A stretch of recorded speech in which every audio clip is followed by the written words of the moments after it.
যদি আমরা আমাদের মুর্দাগানদের আফসোস যদি আমরা শুনতে পারতাম, তাদের আকাঙ্ক্ষা যদি আমরা জানতে পারতাম, তাদের চাহিদা সম্পর্কে যদি আমরা বুঝতাম, তাহলে আমরা শুনতাম তারা কবরের মধ্যে ফরিয়াদ করছে, রব পৃথিবীতে আরেকটি বার পাঠিয়ে দাও শুধুমাত্র একটা সেজদার জন্য। কথা কোন ঠিক কিনা?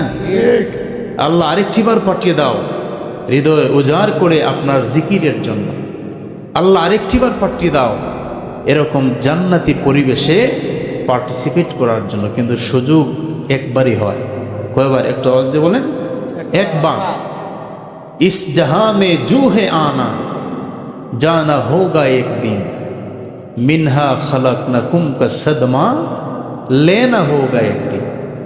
যারা আমরা পৃথিবীতে এসেছি, একবারই পৃথিবীতে আসা হয়, এবার হচ্ছে আমাদের বিদায়ের পালা। কিসের পালা? একটু আওয়াজ দিয়ে বলেন, বিদায়ের পালা, মৃত্যুর স্বাদ গ্রহণের পালা। কুই আগে রওনা হে কুই পিছ রওনা হে।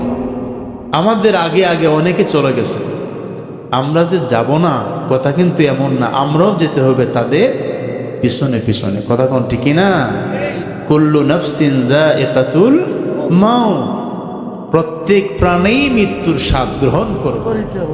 এজন্য মৃত্যুর স্বাদ গ্রহণ করার পূর্বে যারা আল্লাহর জিকিরের স্বাদ গ্রহণ করে, যারা আল্লাহর ফিকিরের স্বাদ গ্রহণ করে, যারা মাহফিলের স্বাদ গ্রহণ করে, যারা দুরুদের স্বাদ গ্রহণ করে, যারা ইবাদতের স্বাদ গ্রহণ করে, তার মৃত্যুর স্বাদটা কেমন হয়? তার জন্য মৃত্যুটা যন্ত্রণাদায়ক নয়, তার জন্য মৃত্যুটা কষ্টদায়ক নয়। তার জন্য আমার নবী বলেন, মৃত্যুটা হলো একটা তোহফা, মৃত্যু হলো তার জন্য একটা উপহার। সে ইন্তেকাল করেই তার রবের সান্নিধ্যে চলে যায়, ইন্তেকালের পরেই সে তার নবীর দিদারে চলে যায়। যেটা বলুন সুবহানাল্লাহ।